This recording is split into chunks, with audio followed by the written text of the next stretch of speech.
الحمدللہ والصلاۃ والسلام علی رسول اللہ وبعد۔ سورہ ابراہیم میں اللہ رب العزت نے عقیدہ توحید سمجھانے سے پہلے اور ابراہیم علیہ السلام کا عبرت انگیز اور سبق آموز واقعہ بیان کرنے سے پہلے شیطان کی ایک تقریر ذکر کی ہے۔ شیطان دنیا میں انسان کو ورغلاتا ہے اور وسوسے ڈالتا ہے، وعدے دیتا ہے، یمنیہم یعدہم ویمنیہم، وعدے دیتا ہے۔ اور اللہ نے دنیا میں ہمیں بتا دیا وما یعدہم الشیطان الا غرورا، کہ مسلمانوں یہ بات یاد رکھنا کہ شیطان کا وعدہ سراسر دھوکے پر مبنی ہے۔ اللہ کے بتانے کے باوجود بھی لوگ اس کے بہکاوے میں آ جاتے ہیں۔ کل قیامت کا دن ہوگا،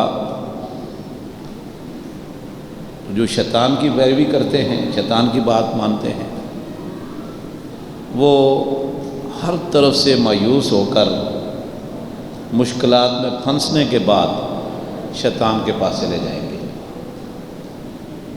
کہ بھئی آپ دنیا میں بڑا وعدہ کرتے تھے کہ میری بات مانو، میرے پیچھے چلو، جو میں کہتا ہوں وہ کرو، اللہ بڑا غفور رحیم ہے، میں آپ کو فلاں آپ کو بچا لے گا، فلاں آپ کو بچا لے گا، فلاں بزرگ آپ کو بچا لیں گے، کوئی بات نہیں، وہاں بڑے ایسے موقع آئیں گے کہ آپ بچ جاؤ گے۔ تو فرمایا آج تو سب بچنے والے بچ گئے، ہم پھنس گئے، کہاں گئے تیرے وعدے؟ اللہ فرماتے وقال الشیطان لما قضی الامر ان اللہ وعدکم وعد الحق، اللہ نے آپ کو وعدہ دیا تھا، وہ وعدہ تو بالکل برحق اور سچا وعدہ تھا، وہ پورا ہو گیا۔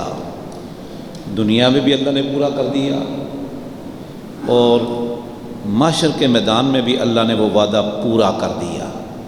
وَوَعَدتُکُمْ فَأَخْلَفْتُکُمْ، میں نے جو وعدہ دیا تھا میں تو وعدہ خلافی کر بیٹھا ہوں۔ میرا وعدہ تھا ہی دھوکے پر مبنی، میں پورا نہ کر سکا، یہ میرے بس سے باہر ہے۔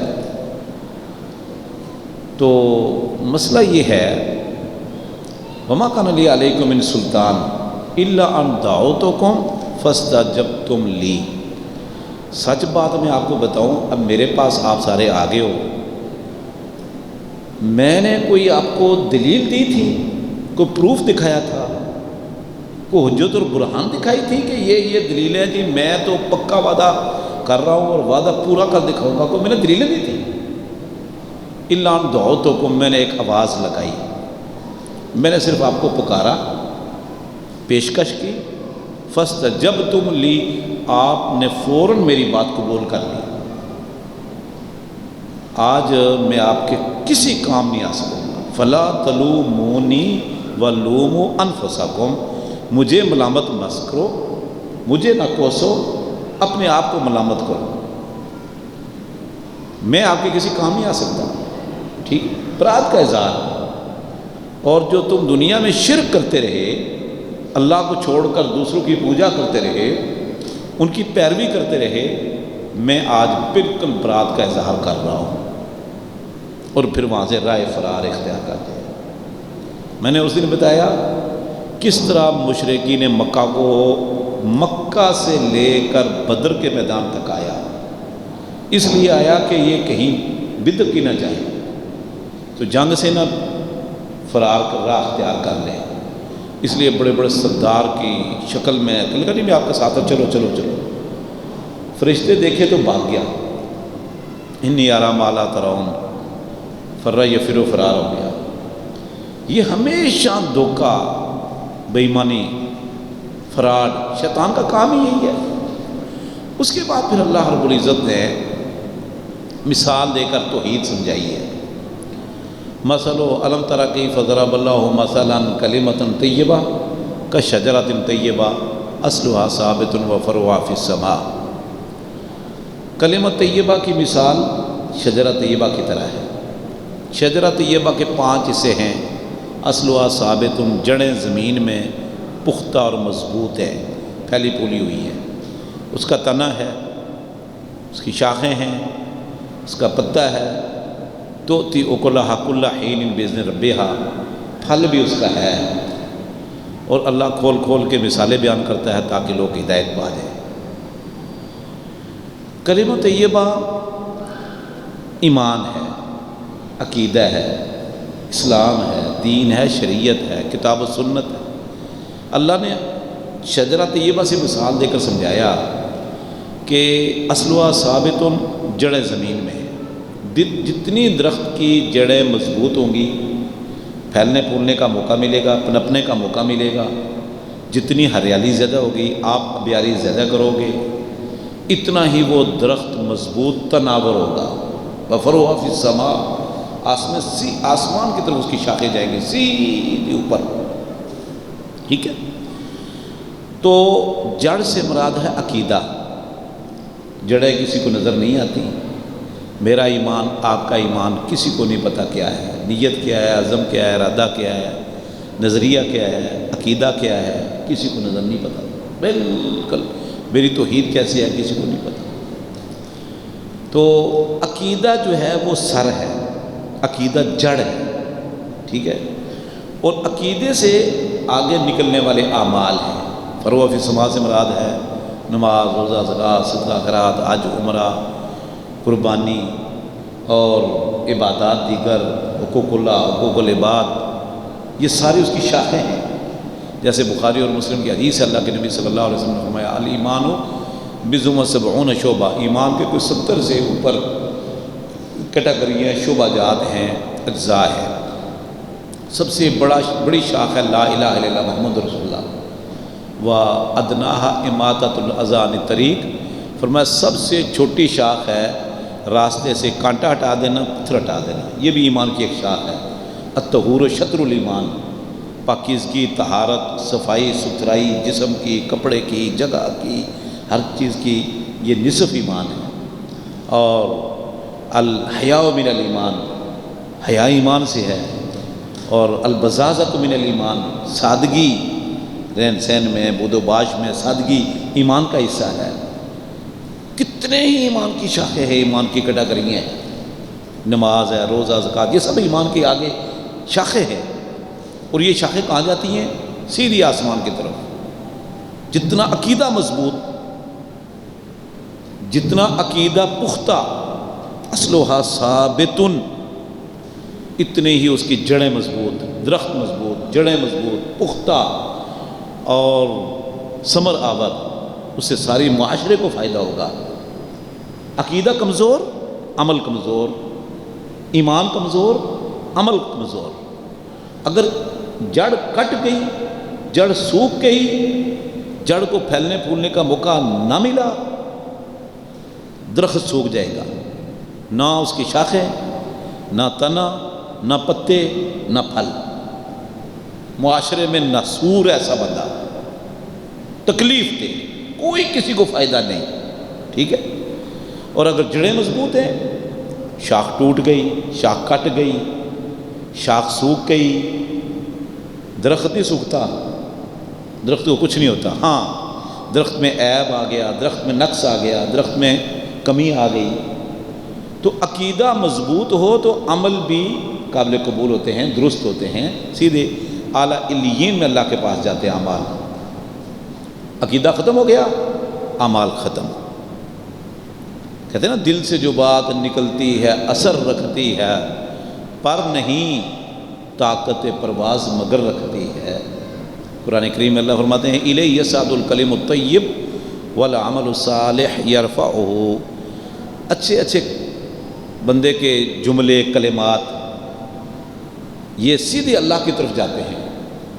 والعمل الصالح یرفعہ، عمل صالح بھی رفتیں، بلندیاں طے کرتے کرتے سیدھا اعلیٰ علیین میں اللہ کے پاس جاتے ہیں۔ اللہ کے نبی صلی اللہ علیہ وسلم نے فرمایا الیہ یرفع عمل اللیل قبل عمل النہار وعمل النہار قبل عمل اللیل، سنن نسائی میں صحیح جامع صغیر میں حدیث موجود ہے۔ رات کے عمل صبح ہونے سے پہلے پہلے اللہ کے پاس پہنچ جاتے ہیں، دن کے عمل عصر کے ٹائم چلے جاتے ہیں اللہ کے پاس، 2 مرتبہ فرشتوں کی ڈیوٹیاں تبدیل ہوتی ہیں۔ اللہ، فرشتے لے کر اعمال سیدھے اللہ کے پاس جاتے ہیں، لیکن کس کے؟ جس کی اصل و ثابت، جڑیں مضبوط ہے، پختہ ہیں، ایمان ہے، عقیدہ درست ہے، توحید پر ہے، عمل اس کے نیت صحیح ہے، نیت میں فطور نہیں، نیت میں ریاکاری نہیں، نیت میں دکھلاوا نہیں، نیت میں نمود و نمائش نہیں، نیت میں کھوٹ نہیں، عقیدے میں کمزوری نہیں، عقیدے میں فساد نہیں، عقیدے میں دراڑ نہیں، عقیدہ مضبوط ہے، انشاءاللہ عمل بھی مضبوط ہوگا، درست ہوتا جائے گا۔ ہاں کمی کوتاہی ہوتی رہتی ہے، ایمان میں، اعمال میں کمی کوتاہی اضافہ ہوتا رہتا ہے، تو یہ اللہ کے نبی صلی اللہ علیہ وسلم نے بھی مثال دی اور قرآن کریم میں بھی ہے۔ وَمَثَلُ كَلِمَةٍ خَبِيثَةٍ كَشَجَرَةٍ خَبِيثَةٍ، اللہ فرماتے ہیں میں آپ کو کلمہ خبیثہ بتاؤں، وہ شجرہ خبیثہ دیکھ لو، اجْتُثَّتْ مِنْ فَوْقِ الْأَرْضِ مَا لَهَا مِنْ قَرَارٍ، جو زمین کے اوپر ہوتا ہے، جڑیں اس کے اندر نہیں ہوتی، فوق الارض، معمولی سی جڑیں، ہوا کا جھونکا لگا اکھڑ گیا، پانی آیا اکھڑ گیا، کسی کے چلتے چلتے ٹھوکر لگی اکھڑ گیا، نہ اس کا تنا، نہ اس کی شاخیں، نہ اس کے پتے، نہ اس کا سایہ، نہ اس کو کوئی استقرار، مضبوطی، پختگی، پھل بھی لگتا ہے تو انتہائی کڑواں، کچھ کہتے ہیں کہ اس سے مراد تمہ ہے، یہ جس کو آپ کہتے ہیں اندرائن، اندرائن کہتے ہیں اردو میں، کچھ کہتے ہیں یہ حنظلہ، انتہائی کڑوا، کچھ کہتے ہیں یہ اور ہے، ایک اور ہوتا ہے جس کے چھوٹے چھوٹے دانے سے لگتے ہیں، انتہائی زہریلے، کانٹے بھی ہوتے ہیں، لیکن بیل اس کی زمین پر ہی ہوتی ہے، کوئی فائدہ نہیں، نہ انسان اس کو کھا سکتا ہے، نہ جانور کھاتے ہیں، نہ پھل اس کا، نہ لکڑی جلانے کے کام، نہ شاخ، نہ پھل، کچھ بھی نہیں۔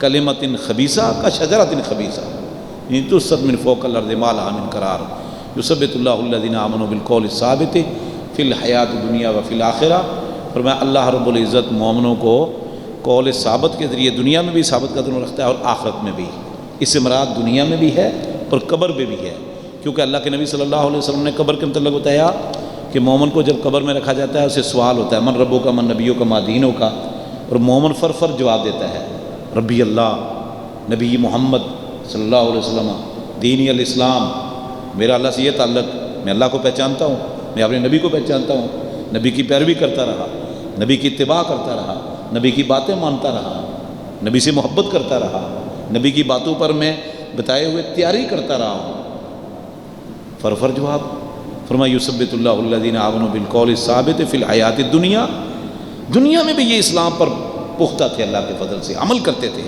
وفی الآخرہ، پہلی منزل روح نکلنے کے بعد قبر، یثبت اللہ، اللہ یہاں بھی ثابت قدم رکھتا ہے، فر جواب دیتے ہیں، جو یہاں پاس ہو گیا انشاءاللہ آگے بھی پاس ہو جائے گا۔ پھر اس کے بعد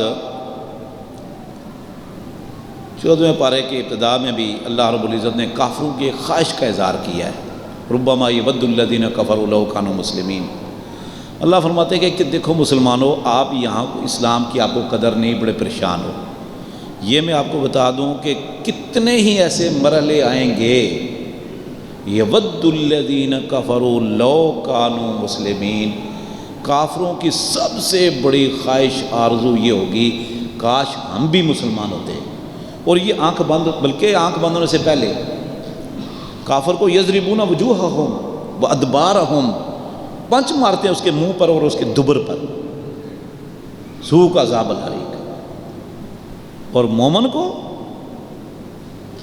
کو خوشخبریاں دیتے ہیں، نحن اولیاؤکم فی الحیاۃ الدنیا وفی الآخرہ وَلَكُمْ فِيهَا مَا تَشْتَهِي أَنفُسُكُمْ وَلَكُمْ فِيهَا مَا تَدَّعُونَ، مومن کو بشارتیں سنا رہے ہوتے ہیں فرشتے جنت کی، بلکہ جنت دکھا بھی دی جاتی ہے، سبحان اللہ۔ تو پھر قبر میں، پھر حشر میں، پھر پل صراط پر رہ کرنا، بلکہ جہنم میں، اللہ کے نبی صلی اللہ علیہ وسلم فرماتے ہیں کہ جہنم میں نا کافر کہیں گے یار کچھ مسلمان بھی ہمارے ساتھ آئے ہوئے ہیں، یہ بھی بڑے مسلمان بنتے پھرتے تھے، یہ بھی ہمارے ساتھ آ گئے ہیں، اللہ اکبر۔ اللہ رب العزت صحیح جامع صغیر میں یہ حدیث ہے، علامہ البانی رحمۃ اللہ علیہ نے اس کو صحیح قرار دیا ہے۔ فرمایا جب کسی کی شہداء سفارش کریں گے، کسی کی نبی سفارش کریں گے، کسی کی مومن سفارش کریں گے، کسی کی اولاد سفارش کرے گی، کسی کو اللہ تعالیٰ ویسے ہی جہنم سے نکال دے گا۔ جہنم سے نکلتے جائیں کچھ لوگ رہ جائیں گے، کوئی سفارشی نہیں، لیکن تھے توحید پرست، گناہ ہو گئے، غلطیاں ہو گئیں، کوتاہیاں ہو گئیں، تھے توحید پر، شرک نہیں کرتے تھے، گناہوں کی سزا بھگت لی۔ اللہ فرمائیں گے یا اہل التوحید فیشرعبون، اللہ کے نبی صلی اللہ علیہ وسلم فرمایا، اللہ فرمائیں گے یا توحید موحدین، توحید پرست، توحید پر چلنے والے، وہ اوپر دیکھیں گے، اللہ فرمائیں گے نکلو جہنم سے، تمہاری سزا پوری ہو گئی۔ لیکن ان اللہ لا یغفر ان یشرک بہ ویغفر ما دون ذلک لمن یشاء، مشرک شرک کرنے والے کو اللہ کو انہ من یشرک باللہ فقد حرم اللہ علیہ الجنہ، یاد رکھو جو اللہ کے ساتھ کسی کو شریک ٹھہرائے گا، اللہ کی ذات میں، صفات میں، افعال میں، فقد حرم اللہ علیہ الجنہ، اللہ نے شرک کرنے والوں پر جنت حرام کر دی۔ ومأواہ النار، ان کا ٹھکانہ جہنم ہی ہے۔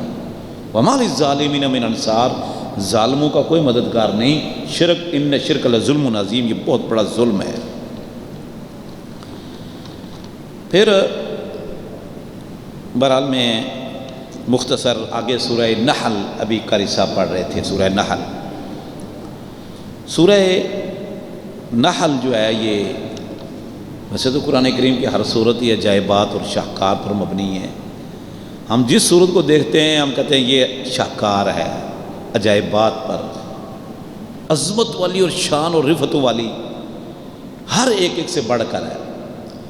لیکن جو سورہ نحل ہے نا وہ اس اعتبار سے ہے، اللہ نے نا صورتوں کو تقریباً، ابھی دیکھو دوسرے پارے میں سورہ بقرہ میں احکام ہے، کیونکہ یہ مدنی ہے، احکام تفصیل سے، سورہ نساء میں احکام، مائدہ میں کھانے پینے کے مسائل، انعام میں جانوروں کے مسائل، اور آگے قصے ہیں، واقعات ہیں اور توحید کی باتیں ہیں۔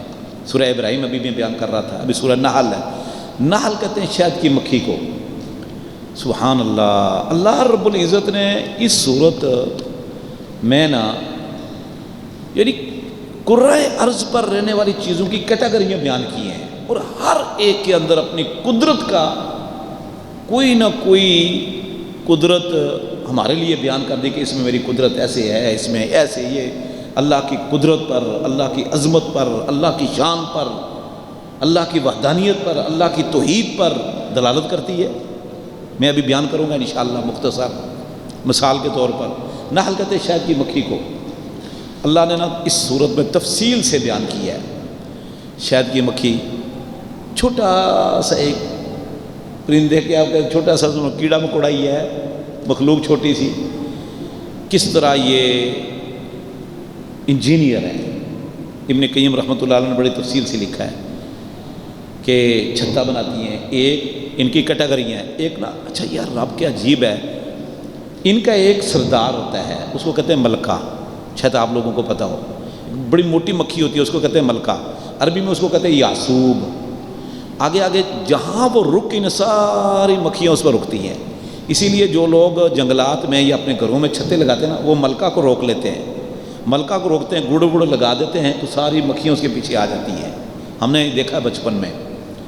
تو یہ ملکہ کے ماتحت ہے، سارے ایک بادشاہ ہے ان کا، سب اس کے پیچھے، چل پڑے گا چل پڑیں گے، رکے گا رک جائیں گے۔ اچھا اس نے آگے کیٹیگری بنائی ہوئی ہے، چھتا بنانے والی مکھیاں وہ اور ہیں، بچے دینے والی اور ہیں، شہد نکالنے والی اور ہیں، نگرانی کرنے والی اور ہیں۔ ابن قیم رحمۃ اللہ علیہ نے لکھا ہے کہ اس میں ڈاکٹر ہیں باقاعدہ مکھیاں، کہ جو مکھیاں پہاڑوں میں، بیابانوں میں، جنگلات میں دور میل ہاں میل چلی جاتی ہیں اور واپس راستہ نہیں بھولتی، یہ اللہ نے راستوں کا ذکر کیا ہے، اپنے چھتے پر آئیں گی اور شہد کشید کر کے لے کے آتی ہیں، مختلف جڑی بوٹیاں، پھول پھل پودے۔ پھر یہ جو آگے مکھیاں ہیں نا ڈاکٹر، یہ چیک کرتی ہیں، اس کو باقاعدہ چیک کرتی ہیں کہ یہ کہیں زہریلے پودے سے تو نہیں چوس کے لے آئی، ایسا نہ کوئی بندے مر جائیں، اور اگر وہ زہریلا کسی پودے سے پھول سے کشید کر کے لاتی ہیں، وہ اس مکھی کو مار دیتی ہیں، نیچے آپ نے دیکھا مکھیاں مری ہوئی پڑی ہوتی ہیں، اور جو مفید ہے وہ چھتے میں جناب علی کیا بہترین شفاء للناس ہیں۔ تو یہ اللہ فرماتے ہیں کہ یار یہ سارا کچھ خود ہو گیا، یہ سارا خود ہو گیا، یہ کون اس کو سکھا رہا ہے؟ اچھا پھر اللہ رب العزت نے اس میں جانوروں کے جو ہمارے مویشی ہیں نا، ان کے کو 8-9 فائدے ذکر کیے۔ فرمایا اس میں آپ کھال استعمال کرتے ہو، گرمی کے لیے استعمال کرتے ہو، تپش کے لیے استعمال کرتے ہو، اس کے لباس کے لیے استعمال کرتے ہو، اس کو بار برداری کے لیے، نقل و حمل کے لیے جانوروں کو استعمال کرتے ہو، حمیر والبغال، یہ ساری چیزیں اللہ نے ایک ایک کر کے نام لیے ہیں سورہ نحل میں۔ فرمایا پھر ان کا دودھ استعمال کرتے ہو۔ اچھا دودھ میں اللہ رب العزت نے نا، ویسے تو بہت سارے جانوروں کے نام لیے ہیں، پرندوں کے نام اللہ نے لیے ہیں، دودھ کا اللہ رب العزت نے کیا عجائبات بیان فرمائے ہیں۔ شاکار رب کی قدرت دودھ میں کیا ہے؟ اللہ فرماتے ہیں کتنے جانور ہیں کہ جو آپ کو دودھ پیش کرتے ہیں، من بین فرس و دمن، فرس کہتے گوبر کو، دم کہتے خون کو، لبنن خالصا سائغا للشاربین۔ اللہ فرماتے ہیں یار اسی میں آپ غور و فکر کر لو، دودھ نکلتا کہاں سے ہے، پیدا کہاں سے ہوتا ہے، کشید کہاں سے ہوتا ہے؟ من بین فرس و دمن، گوبر اور خون کے درمیان سے۔ سبحان اللہ، گوبر اور خون سے بنتا ہے دودھ، جب نکلتا ہے لبنن خالصا سائغا للشاربین، نہ گوبر کا رنگ نہ خون کا رنگ ہے نا، نہیں، نہ گوبر کا ذائقہ نہ خون کا ذائقہ، نہ گوبر کی بو نہ خون کی بو، نکلا کہاں سے؟ من بین فرس گوبر و دمن خون۔ اگر اس میں گوبر کی بدبو آئے یا خون کی، یہ ذائقہ ہی ہو یا رنگ ہی اس طرح کا ہو، بتاؤ کوئی پیے گا؟ سبحان اللہ، کیا رب کی قدرت ہے یار، کیا رب کی لبنن خالصا، ذرہ برابر، ذرہ برابر بھی خون اور گوبر کی کوئی چیز اس میں ملی ہوئی نظر نہیں آتی۔ اللہ فرماتے ہیں کون ہے یہ نکال رہا ہے؟ یہ جانور خود کر رہا ہے یا تمہارا ابا کر رہا ہے یا تمہارے پیر صاحب کر رہے ہیں؟ کیوں نہیں غور و فکر کرتے؟ پھر اللہ نے پھلوں کی قسمیں بیان کی ہے سورہ نحل میں، زمین ایک، پانی ایک، ایک ہی جگہ ایک گز مربع سے آپ 10 قسم کے پودے لگا دو، سب کا حجم الگ ہوگا، پودا الگ ہوگا، پھول الگ ہوگا، پھل الگ ہوگا، ذائقہ الگ ہوگا، رنگ الگ ہوگا، سب چیز الگ ہوگی۔ بلکہ اب تو پیوند کاری ہونے لگ گئی ہے۔ آپ نے دیکھا ایک ہی جگہ سے گلاب کے پھول، ایک ہی جگہ سے گلاب کے پھول نکلتے ہیں، زمین ایک، پانی ایک، سب کچھ ایک، لیکن اوپر سفید پھول، کالا پھول، سرخ پھول، ہرا پھول، گلابی پھول، فلانا فلانا فلانا کو 10 قسم کے اس کے۔ ہمارے یہاں آزاد کشمیر میں خود پودے اگ جاتے ہیں، لوگ اگاتے ہیں، یار کیا کمال ہے۔ آپ یہ جو ہے نا مثال کے طور پر ناشپاتی دیکھ لو، ناشپاتی ہم نے بچپن میں ہمارے زمینوں میں بہت ہو جاتی ہے، یہ کو 15 قسم کے پھل ہیں۔ اگر میں آپ کو دیکھا نا تو آپ کہیں گے یہ ناشپاتی ہے، آپ کو پتہ ہی نہیں نا، یہ تو انہیں لوگوں کو 15 قسم کے پھل ہیں جو ناشپاتی کی طرح کے ہیں۔ ایک فراشیشی ہے، بگو گوشہ آپ نے شاید سنا ہی ہوگا، ناشپاتی ہوتی ہے، گلاس ایک ہوتا ہے تھوڑا سا اس سے ناشپاتی سے تھوڑا بڑا ہوتا ہے، پودا تقریباً ملتا جلتا ہوتا ہے، لیکن ایک ہی جگہ سے درخت نکلتے ہیں، سب کا ذائقہ مختلف، سب کا سب کے فوائد مختلف. آپ بئی دانے کے صرف دیکھ لو، یہ بھی ناشپاتی کی طرح ہوتا ہے بئی دانہ. بھائی بئی دانے کے فوائد آپ طب میں پڑھ لو، سبحان اللہ. ہارٹ کے لیے، جگر کے لیے اس سے مفید چیز ہی کوئی نہیں دنیا میں. بئی دانہ پپیتا ہے. تو میرے بھائیوں، یہ اللہ نے سورہ نحل میں بیان کیے ہیں. یہ سارا کون پیدا کر رہا ہے؟ یہ رنگ کون بھر رہا ہے؟ یہ ذائقے کون بدل رہا ہے؟ زمین ایک، پانی ایک، سب کچھ ایک، اوپر سب مختلف. تو اللہ رب العزت نے نا سبحان اللہ ایک ایک چیز. اچھا، اب سارا کچھ بیان کرنے کے بعد جو آخری نتیجہ میں آپ کو بتاتا ہوں.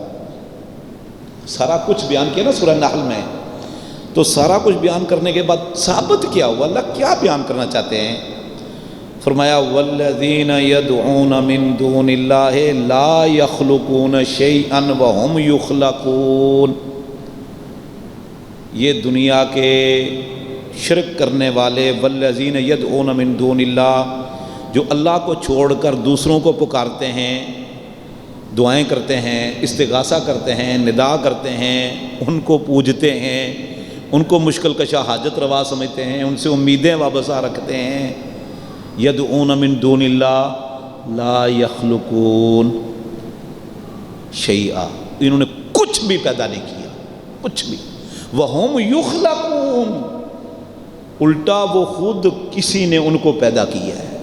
یعنی کوئی مشکل کشا حاجت روا، وہ سیمٹ کا ہو، وہ لکڑی کا ہو، وہ پتھر کا ہو، وہ زندہ ہو، وہ مردہ ہو، وہ شمس و قمر ہو، شجر و حجر ہو، جن جن کی پوجا انسان کرتا ہے، لا یخلقون شیئا، انہوں نے کچھ بھی پیدا نہیں کیا، ذرہ برابر بھی. وہم یخلقون، بلکہ یہ خود پیدا ہوئے، کسی نے، اللہ نے ان کو پیدا کیا ہے. آگے کیا ہے؟ امواتن. لوگ کہتے ہیں جی یہ وہ آیتیں پڑھتے ہیں جی جو مورتیوں والے، ہم تو بزرگوں